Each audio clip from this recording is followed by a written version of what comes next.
बिस्मिल्लाहिर्रहमानिर्रहीम रब्बी ज़िदनी इल्मा। अस्सलाम वालेकुम डियर स्टूडेंट्स। आज हम क्लास 11th की एक्सरसाइज 13.2 स्टार्ट करने से पहले हमें ये कंसेप्ट समझना होगा, derivative of A quotient, the quotient rule. जो ही कोशेंट रूल के बारे में बात करते हैं तो हमें ये जहन में आ जाता है कि डिवाइड रूल होगा, F f x over g f x. इस तरीके से देखिए, यहाँ पे हमारे पास दो फंक्शन हैं और आपस में डिवाइड हो रहे हैं। F and g are differentiable at x and g f x equal नहीं है ज़ीरो के। जी एफ एक्स हमारे पास डिनोमिनेटर है, डिनोमिनेटर अगर ज़ीरो के इक्वल हो जाता है तो फिर हमारे पास जो है ना अनडिफाइंड हो जाती है ना वैल्यू। तो जी एफ एक्स लाजमी हम बताएंगे और हर जगह बताते हैं कि जो डिनोमिनेटर में जो वैल्यू है वो ज़ीरो के इक्वल नहीं है। तो यहाँ पे भी वही रूल लेकर ही जा रहे हैं कि डिनोमिनेटर ज़ीरो के इक्वल नहीं है। फॉर एनी एक्स बिलोंग कर रहा है derivative of g, then f over g is differentiable at x, और ये डिफरेंशिएबल है एक्स पर। एक्स इनका वेरिएबल है। तो इसको हम किस तरह से डिफाइन करेंगे? F f x over g f x, दो फंक्शन डिवाइड हो रहे हैं और उनका अगर हम डेरिवेटिव लें तो फिर हम कैसे लेंगे? सबसे पहले एफ एफ एक्स का डेरिवेटिव जी एफ एक्स को वैसे लिख देंगे, फिर माइनस एफ एफ एक्स को वैसे लिख देंगे जी एफ एक्स का derivative over g f x का स्क्वायर। तो ये हमारे पास फार्मूला है कोशेंट रूल का, इसी को ध्यान में रखेंगे। इसी फार्मूले को हम इस तरीके से भी एक्सप्लेन कर सकते हैं, d over d x f f x over g f x equal है एफ एफ एक्स का डेरिवेटिव, जी एफ एक्स को वैसे लिख देंगे, माइनस लगाएंगे लाजमी, एफ एफ एक्स को वैसे लिख देंगे जी एफ एक्स का derivative over g f x का स्क्वायर। इस तरीके से भी हम शो कर सकते हैं कोशेंट रूल को। तो अब हम इसकी एग्जांपल समझते हैं। एग्जाम्पल 11 है, differentiate 2x³ minus 3x² plus 5 over x² plus 1 with respect to x। क्योंकि हमारे पास जो वेरिएबल है x, तो हम x के हिसाब से ही डिफ्रेंशिएट करेंगे। ठीक है, अब हम लेट कर लेते हैं कि ये 5 ओवर x है, मतलब ये हमारे पास कोई फंक्शन है। हमने क्या फार्मूला पढ़ा था कि हमारे पास F f x over g f x, और अगर हम इसका डेरिवेटिव लें तो सबसे पहले हम लेट करते हैं, नोमिनेटर हमारे पास एफ एफ एक्स है, डिनोमिनेटर हमारे पास जी एफ एक्स है। ठीक है, तो इस तरीके से हमने इसको एक्सप्लेन कर लेना। सबसे पहले अब हम देखते हैं, हम इसका डेरिवेटिव ले लेते हैं, क्योंकि हमें फार्मूला में पुट करने के लिए इसका डेरिवेटिव चाहिए ना। तो डेरिवेटिव लेंगे तो हम बोथ साइड लेंगे ना, मतलब इसके साथ भी डेरिवेटिव अप्लाई करेंगे, इसके साथ भी डेरिवेटिव अप्लाई करेंगे। जब इसके साथ डेरिवेटिव अप्लाई करते हैं तो हम इसको लिख सकते हैं एफ प्राइम एक्स। जब इसके साथ डेरिवेटिव अप्लाई करेंगे तो इसके साथ भी, इसका भी डिफरेंशिएट करेंगे, इसको भी डिफरेंशिएट करेंगे, इसको भी डिफरेंशिएट करेंगे। तो अलग अलग हम इसको डिफरेंशिएट करेंगे और इसमें पावर रूल अप्लाई होगा। तो फिर हम अप्लाई करते हैं। सबसे पहले अगर हम इसके साथ डिफरेंशिएट करते हैं तो इसको डिफरेंशिएट कैसे करेंगे? 2 हमारे पास कांस्टेंट है, बाहर आ जाएगा, डी ओवर डी एक्स और x³। तो हम इसको डिफरेंशिएट करेंगे। इसको कैसे डिफरेंशिएट करते हैं? इस पर पावर रूल अप्लाई होता है। इसका जो ये पावर है ये मल्टीप्लाई हो जाएगी और x में से एक वैल्यू कम हो जाएगी। इस तरीके से था ना, यहाँ पे हमारे पास 6x² आएगा। देखिए यहाँ पे 3 2 आर 6 और x², तो ये वैल्यू आ गई।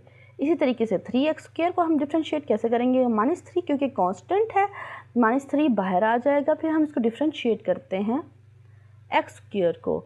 तो हम x² को कैसे डिफरेंशिएट करेंगे?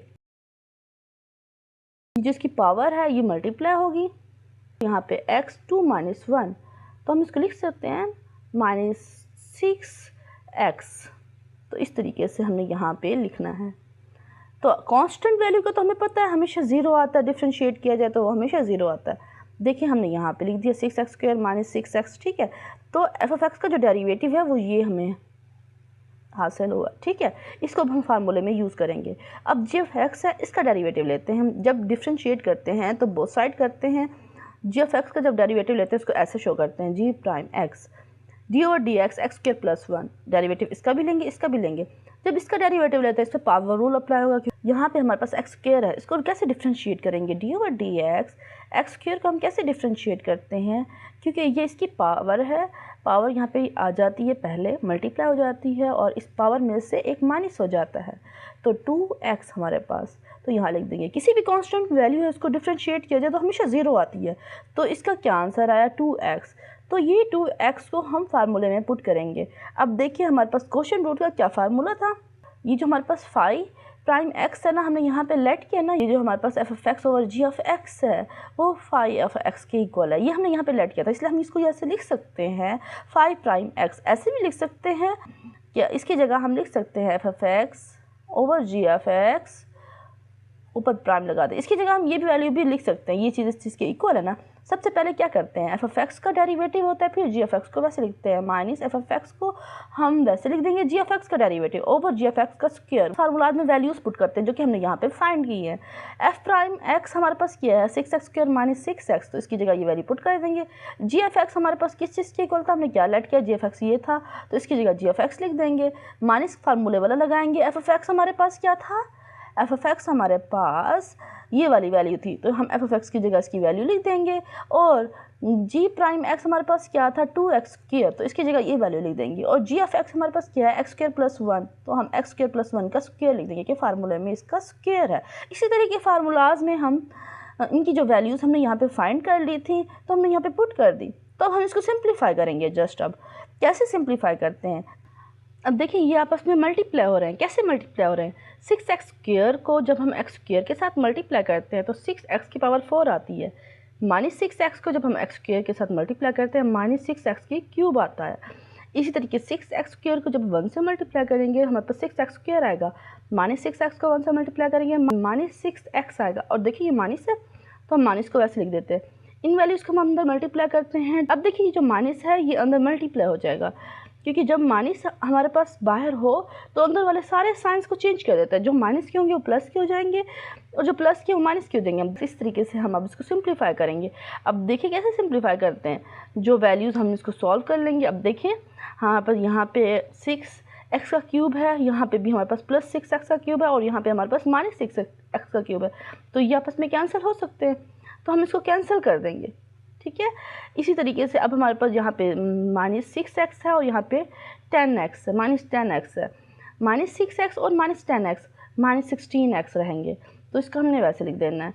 तो यहाँ पे हम देखें, यहाँ पे हमारे पास क्या है 6x की पावर 4 है, तो यहाँ पे माइनस 4x की पावर 4 है। अब देखिए ये प्लस का ये माइनस का, तो इसको सॉल्व करते हैं तो हमारे पास 2x की पावर 4 आता है, ये आपस में सॉल्व हो जाएंगे। ठीक है, इसी तरीके से यहाँ पे जो हमारे पास 6x स्क्वायर है तो 6x स्क्वायर वैसे आ जाएगा और जो ये वाली वैल्यूज़ हैं ये आपस में सॉल्व हो जाएंगी, तो माइनस 16x आएगा। और यहाँ पे जो जी ऑफ एक्स का जो स्क्वायर आ रहा था इसको हमें खोलने की ज़रूरत नहीं है, तो इसको वैसे का वैसे ही लेते आएंगे, x स्क्वायर प्लस 1 का स्क्वायर, तो यही इसका आंसर है। तो इसी तरीके से हमने क्वेश्चन रूल वाले क्वेश्चन करने थे, ये एग्जाम्पल हमारे पास, इसी तरीके से इस एग्जाम्पल को हमने सॉल्व करना था। तो अभी के लिए इतना ही, नेक्स्ट जो हम एक्सरसाइज है वो फिर हम नेक्स्ट वीडियो में समझते हैं। Thanks for watching.